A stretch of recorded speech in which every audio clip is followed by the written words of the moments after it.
It's another episode of Just Nigeria brought to you by the BBC and Channels Television.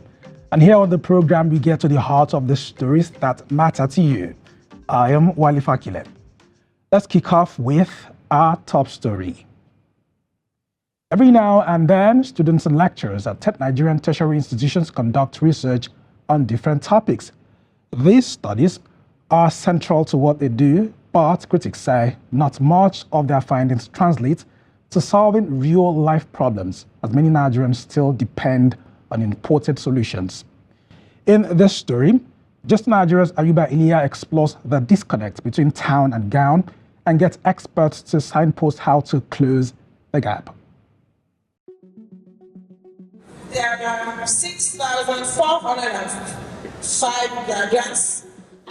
Every year, over 600,000 students graduate from tertiary institutions across Nigeria, but not without conducting a research project. My project topic is production of handsheet paper, sustainable practices in dredging, neurotoxic effects of cadmium.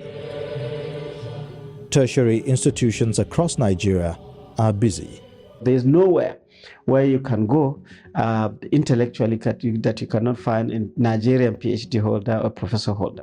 Yet, local solutions to local problems are far from reach. How is Nigeria translating research into development?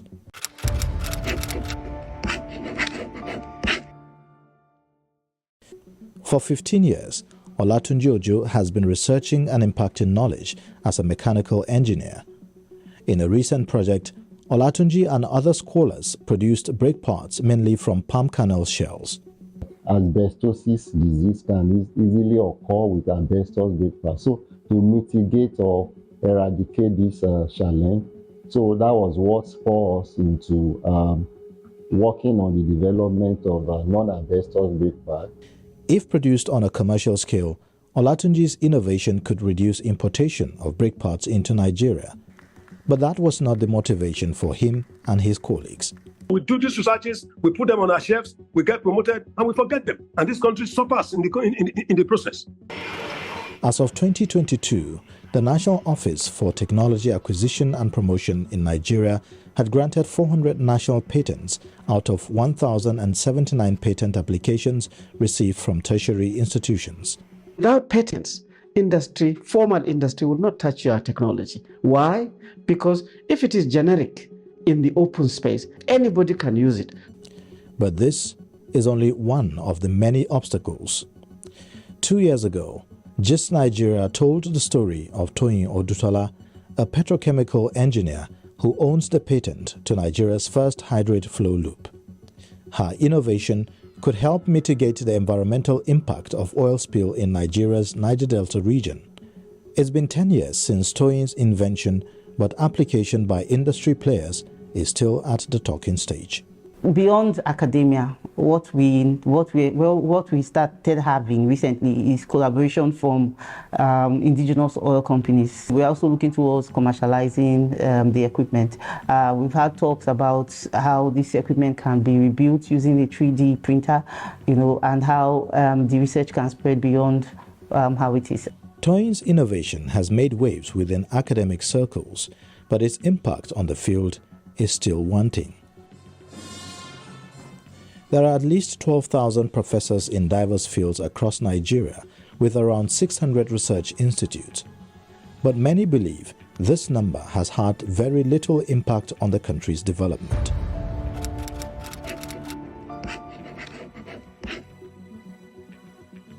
Available data by Statista shows that Nigeria's spending on research and development was 0.13% of the country's GDP as of 2022. This is less than the 1% threshold set by the African Union. Research is not optimal, right? Because they do not have the funds to actually conduct the right research they need. And that affects the quality and the quantity of the kind of research they do, which then affects the trust that the industry has in them to be able to deliver. So it goes both ways. Most industry players would prefer to get this research from other institutions instead of doing it here in Nigeria. There is no synergy between government policies, between industries, ministries, and universities. So each of these institutions is working in silo. If you go to conferences these days, you go to big conferences, you see powerful professors, powerful researchers, good exhibition of things, but you don't see our political leaders. Nigeria's national policy on science and technology stipulates a 5% allocation of the country's annual budget on innovation. But this is a target yet to be met. If as a people, we are deliberate, and I mean the policymakers, about using or doing research-driven policy implementations, if we do that, definitely the people who are doing the research will be more fired up. So they will not just do research just to publish. Tertiary Education Trust Fund, TETFund, was set up to provide supplementary support exclusively to public tertiary institutions in Nigeria using education tax from the private sector. The agency has received 2.478 trillion naira in 12 years. In budgetary terms, on an annual basis, currently, we are doing, by the time we add all of those together, between 15 to 20 billion. But that is just for research alone. For example, in this 2024 alone, we are spending 25 billion to upgrade laboratories and workshops. And at the same time, it can be used. The agency is optimistic its recently held Maiden National Research Fair will link innovators with investors. The other thing we did was to invite the financial sector, banks, potential investors, venture capitalists, and others. So when we talk about 33 deals being done at this research, the other people don't do that. We issued 18 different patents that have been registered as trademarks and also as patents for researchers. That has been a major, they call it valley of death for many researchers. Though set up to fund research in public tertiary institutions, some private tertiary institutions believe they too deserve TETFund intervention. The excuse has always been that it's because we have money, that's why we have private universities that we are running. But it's forgotten likely that the manpower that we are producing is a manpower that we impact on the Nigerian landscape.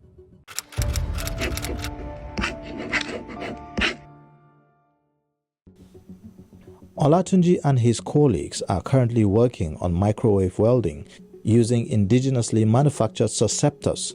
We could also have some refinement to be done, improvement, prototyping, testing, and other things that needs to be done on the work for us to push it to a marketable stage. Despite the challenges, TOIN is also looking forward to more innovations. I also like to, research on how we can use our proficiency in offshore production already in petroleum engineering to start building offshore wind turbines in Nigeria. To translate research into products, experts have some recommendations. We always ask innovators, entrepreneurs to always think of the market first, even before you talk of funding. If there's a market for, or there could be a market for what you're bringing out, there will always be investment and funding to support that. I think universities should have it upon themselves to reach out in your core area of specialization, in the areas in which you have comparative advantage. Write to such industries, request for partnership. Nigeria, our triple helix is not working very well. And therefore, the first thing is that, number one, we have to reel out fantastic policies on the basis of knowledge. Number two, we must make sure that government has to raise the standard of these universities. In the face of global economic challenges, experts believe that if supported, Nigeria's academic community offers the leverage that could guarantee the country's sustainable development across generations. Ayuba, Iliya, Gist Nigeria. Well, is your research solving real-life problems? Let us know on our X handle at Gist Nigeria TV.